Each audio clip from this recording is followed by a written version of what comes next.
Bonjour et bienvenue dans cette vidéo consacrée au business de la pisciculture. Et vous le voyez très bien, nous parlons de la pisciculture dans les étangs naturels. Et l'objet de cette vidéo, c'est de savoir pourquoi et comment fertiliser un étang piscicole. Le pourquoi et le comment, c'est l'objet de cette vidéo. Moi, c'est Jean-Cyr Mekamedeb, auteur du programme Entreprendre et réussir en Afrique.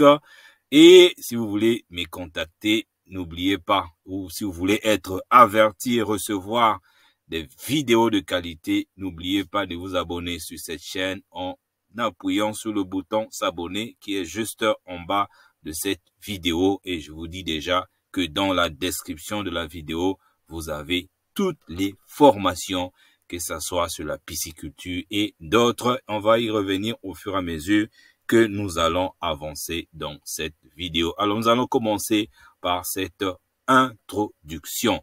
Si vous êtes intéressé par la pisciculture, vous savez probablement que la qualité de l'eau est essentielle à la croissance et à la santé des poissons.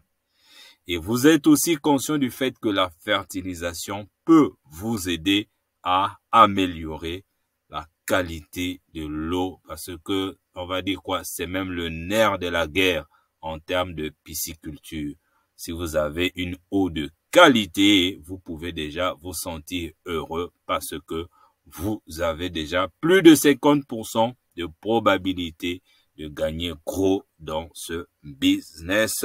Et si vous avez pris la formation, vous savez, les autres 50%, c'est lié à l'alimentation. Et si vous n'avez pas encore pris la formation, allez la prendre. Elle est dans la description de cette vidéo. Donc, ça, c'est le pourquoi.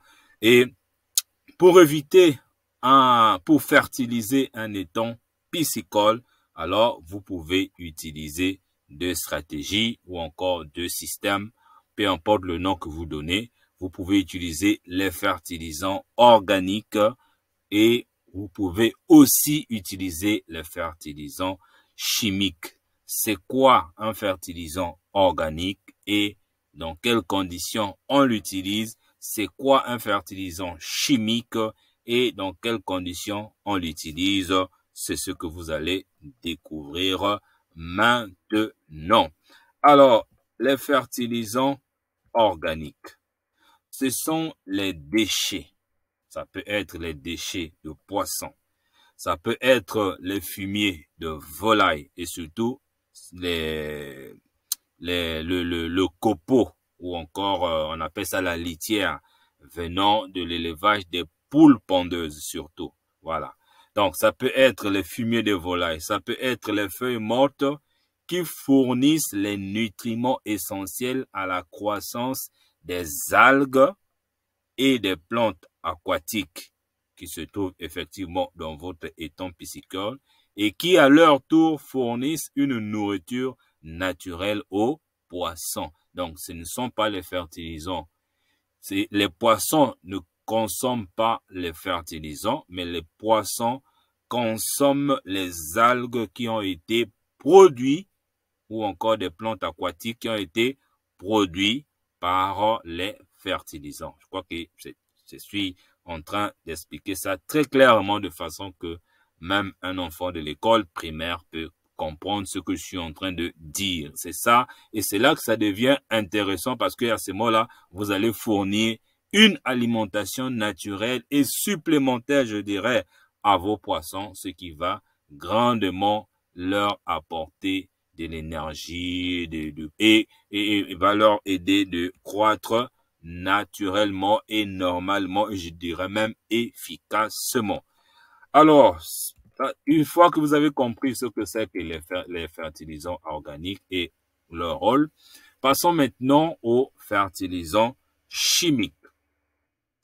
Les fertilisants chimiques, c'est quoi? C'est l'azote, le phosphore et le potassium, qui sont les nutriments essentiels pour la croissance des algues et des plantes aquatiques. Donc, vous avez compris que ça soit chimique ou organique, le rôle du fertilisant, c'est de permettre la croissance des algues ou encore des plantes aquatiques. La logique reste la même.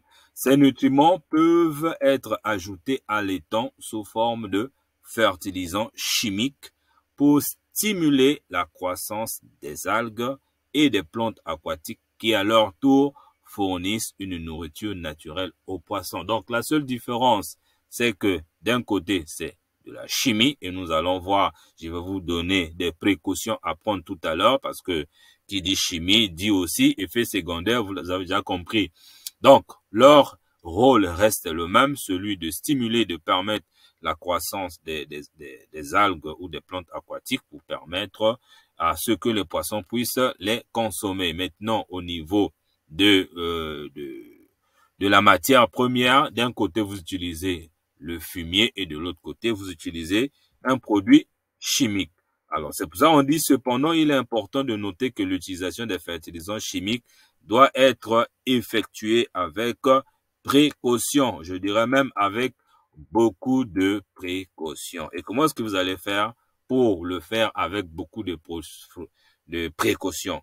L'utilisation excessive de fertilisants chimiques peut causer une prolifération excessive d'algues, telles que vous pouvez même voir sur l'image, ce qui peut entraîner une baisse de la qualité de l'eau, malheureusement, et de l'oxygène disponible, malheureusement, mettant ainsi en danger la santé des poissons. Et oui, comme un philosophe disait, science sans conscience n'est que ruine de l'âme. Ici, la fertilisation peut tourner contre vous si vous le faites de façon excessive.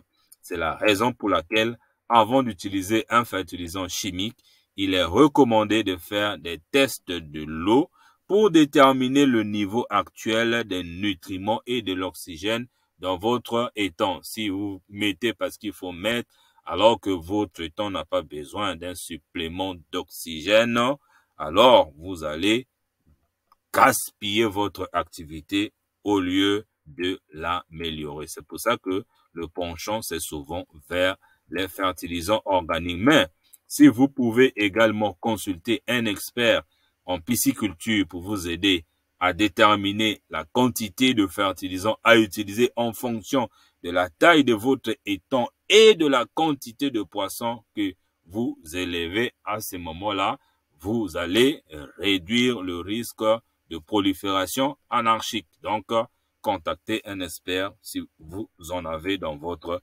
marché. Et il est également important de suivre les instructions du fabricant pour l'utilisation de fertilisants chimiques et de surveiller régulièrement la qualité de l'eau pour éviter toute surcharge et ajuster la quantité de fertilisants en conséquence. Si les mesures sont prises, vous avez un expert qui vous aide et que vous êtes sûr de ne pas aller en excès, alors allez-y. Vous ne pouvez que gagner dans la fertilisation chimique de votre étang.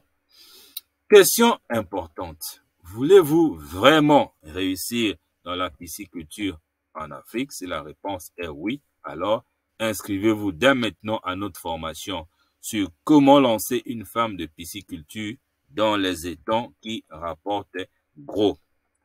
L'inscription, c'est facile. Vous allez dans la description de cette vidéo. Je vais vous mettre le lien de la formation qui vous amène directement sur la page de paiement et vous allez obtenir immédiatement toute la formation. Vous allez avoir les vidéos, les audios et un support PDF de toute la formation qui va vous permettre de réussir dans la pisciculture, dans les étangs. Et si vous voulez me contacter directement, je vais vous communiquer mon numéro dans quelques secondes. Cette formation est l'opportunité idéale pour développer votre expertise en élevage des poissons en Afrique. Si vous voulez passer d'un art de quelqu'un qui a juste des connaissances primaires dans la pisciculture à une véritable expertise, alors voici mes coordonnées WhatsApp et mon adresse mail. Mais rappelez-vous d'une chose, en suivant le chemin qui s'appelle plus tard, nous arrivons sur la place qui s'appelle jamais, c'est Sénèque. Si vous dites, je vais faire demain, je reviendrai demain, je prendrai la formation demain, alors que vous êtes prêt à le faire aujourd'hui, une chose est vraie, vous êtes parti pour toujours. Ça ne vient pas de moi, ça vient de Sénèque. On se retrouve donc de l'autre côté et merci et à très bientôt.